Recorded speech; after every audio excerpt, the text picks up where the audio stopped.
Hello everyone and welcome to eToro. Today we'll go over some tips for finding the right assets for you to trade and invest in. There's a variety of ways to find instruments to trade.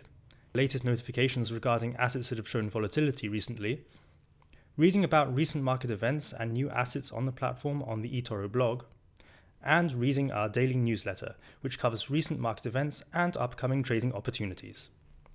Another great tool is the eToro newsfeed. You can look over it, see what the eToro community is talking about, and learn the reasoning behind some of our top traders' investment decisions. If you find an asset that interests you, click on it and go to its page. On the assets page, you can open a new position or add it to your watch list to follow it closely. That's it for now. You now know a few more ways to find the right assets for you to trade. Thanks for taking the time to watch this video. Happy trading!